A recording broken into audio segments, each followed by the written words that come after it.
Olá, meus queridos irmãos, estamos aí para falar um pouco mais sobre fé, falar um pouco mais sobre as Escrituras Sagradas. A Escritura que é para ser escutada e também para ser rezada na fé. A Bíblia, como a gente tem visto por aí, muita gente discutindo, muita gente brigando, né, a partir daquilo que a palavra de Deus nos diz, ela não é para isso, né, não está aí para isso. Nem é para decorar, nem é para andar brigando nas praças ou no meio das ruas, enfim, não. A Bíblia, a palavra de Deus, ela é para ser lida na fé. A Escritura ela foi inspirada pelo Espírito Santo e ela também só pode ser compreendida no Espírito Santo. Afinal, é o Espírito Santo que modela a nossa vida e vai nos dando sentimentos e nos vai dando as atitudes de Cristo Jesus. Nós podemos dizer que assim como a Eucaristia nos alimenta, a meditação da palavra também nos coloca diante de Deus. O que Ele nos quer falar, o que Ele quer para a minha vida. Se nós formos ler, por exemplo, o livro do Êxodo, né, logo ali no começo da Bíblia, e a gente olhar a caminhada do povo de Deus no deserto, 40 anos de caminhada, nós vamos aprender muita coisa para a nossa vida. Deus que nos coloca no deserto, ou seja, um lugar onde o homem sozinho, com suas forças, ele acontece o que? Ele perece. Assim Deus leva o povo de Israel para o deserto, para que Israel aprenda que o homem não vive só de pão. E o que é pão na Bíblia? Pão é o quê? Pão é a minha saúde, pão é a minha família, pão é o meu emprego, pão é a minha casa, pão é a minha juventude, pão são os meus filhos, pão são os meus amigos, ou seja, na Bíblia, pão é tudo aquilo que me ajuda a viver.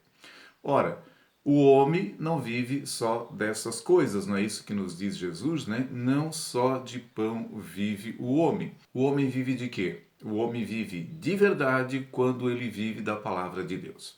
Então Deus coloca Israel no deserto para que Israel aprenda que a vida dele está em Deus. E assim, na provação de deserto, Israel vai ter momentos de desânimo, vai ter momentos de rebeldia, vai ter momentos de descrença. No deserto, Deus vai fazer a aliança com Israel. É toda uma pedagogia de Deus, levando Israel até a terra prometida. Quem é o verdadeiro Israel? Quem é o novo Israel? É a igreja, né? E cada um de nós como membro desse povo, né? Como membro do povo de Deus. Deus vai nos fazendo também atravessar o deserto deste mundo rumo à plenitude do reino na glória. Então, tudo o que Israel viveu, nós vivemos. São Paulo, ele diz na sua carta, acho que é a primeira aos Coríntios, que tudo o que o povo de Israel viveu era como o quê? Era como uma profecia, era uma preparação para nós. Ou seja, tudo aquilo que o povo de Israel viveu foi para a nossa preparação, para a nossa instrução. E Deus faz tudo isso com a gente também, por quê? Justamente para que a gente não seja rebelde como eles foram, né? Para que a gente também não duvide de Deus como eles duvidaram, para que a gente não pereça como muitos deles pereceram. E infelizmente nós temos visto muito disso nesse momento agora, nesse momento de pandemia, né? Nesse momento de dificuldade, nesse momento de isolamento. Então, a Sagrada Escritura, ela fala para a gente hoje, ela fala para a igreja hoje, né? Por isso que a palavra de Deus, ela é o quê? A palavra de Deus é viva, a palavra de Deus, ela é atual e também ela é atuante na nossa vida.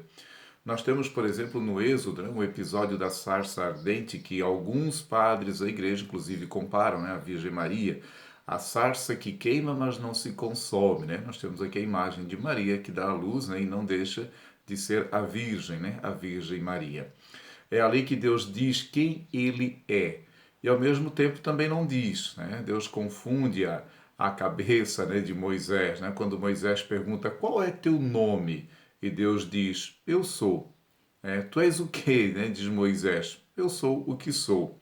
Mas és o quê? Não é da tua conta, né? Só faltou Deus dizer isso para Moisés. Ou seja, a gente não pode definir Deus, né? A gente não pode imaginar Deus, né? Ele diz, eu sou o Deus de Abraão, sou o Deus de Isaac, Deus de Jacó. Ou seja, eu sou o Deus e só interessa uma coisa, eu sou fiel. Eu sou o Deus que foi fiel aos teus antepassados, né? A Abraão, fui fiel a Isaac, fui fiel a Jacó. eu sou o que sou. Ou também pode ser traduzido assim, eu sou o que serei. Quer dizer, caminha comigo e você vai ver quem eu sou. Se não caminhar, você não vai ver, né? Vai ver o quê? Vai ver a minha fidelidade, né? Vai ver a minha presença, vai ver o meu amor. Então depois Deus diz o nome, né? Que a gente não sabe qual a pronúncia, né? Na verdade ninguém sabe, né? Se o nome realmente de Deus é Javé. Para uns é Yahu, né? Para outros é Yavé. E o nome de Deus ou seja, ele é impronunciável, né? Dizer, né, o nome de Deus, né, para o povo da Bíblia significava o quê? Seria como se tivesse Deus, né, dentro das mãos.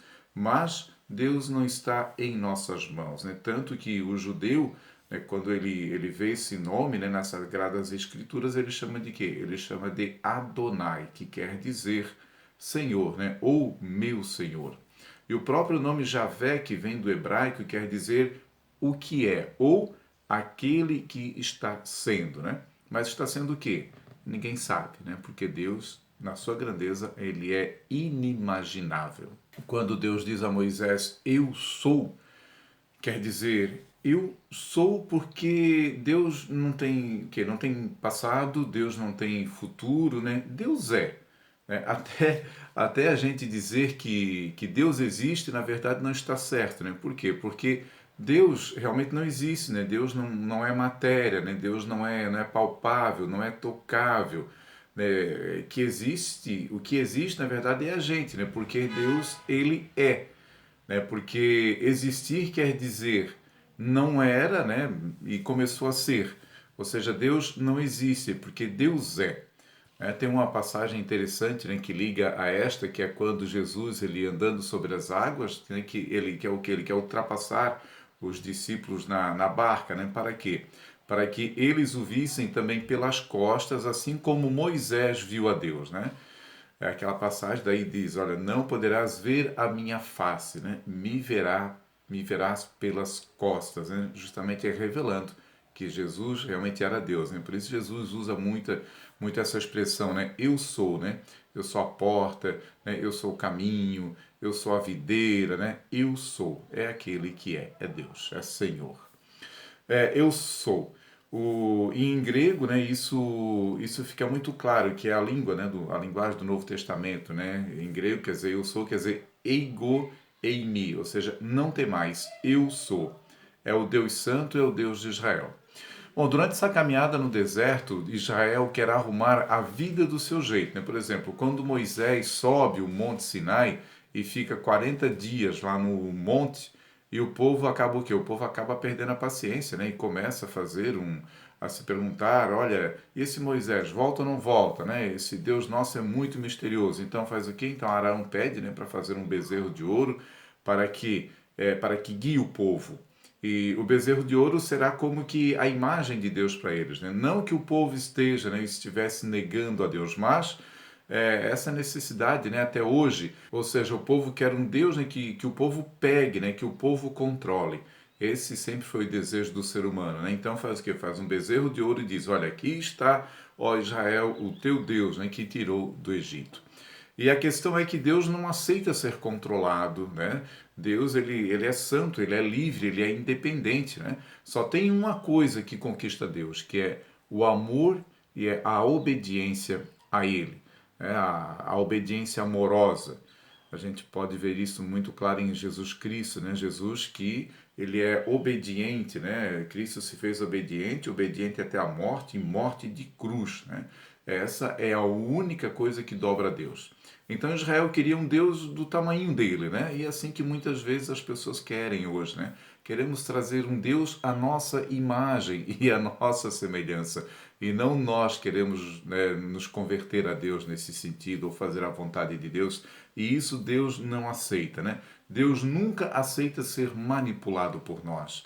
Não somos nós que convertemos Deus a gente. É a gente que tem que se converter a Deus, né? A gente tem que deixar a vontade da gente, o jeito de ver da gente, o jeito de viver da gente e viver, passar a viver na vontade de Deus. Eu trago hoje essa mensagem, essa reflexão, essa comparação, né, de nós hoje, povo de Deus, com o povo de Israel, Porque, infelizmente, é como a gente faz também hoje, né? Nós preferimos muitas vezes o que? O comodismo, né? É o que o pessoal, o povo de Israel fez, né? Durante essa caminhada no deserto, começou a reclamar, olha que saudade, né? Das cebolas lá do faraó, do Egito, do tempo da escravidão, das panelas cheias de carne.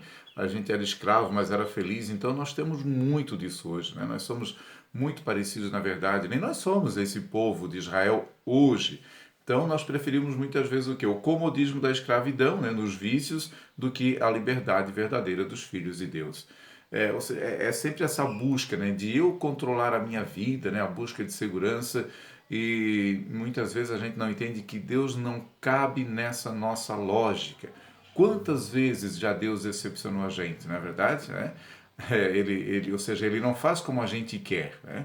Aquele que diz que Deus nunca o decepcionou é mentiroso, né? Porque Deus sempre faz diferente daquilo que a gente quer, né? Daí Deus não se dobra à nossa vontade, não se dobra a gente. Daí tem gente que diz, mas Jesus diz, né, que o que pedires em meu nome, mas o que quer dizer isso, né? O que quer dizer pedir em nome de Jesus, né? É pedir em Jesus, né? E como é que Jesus pede?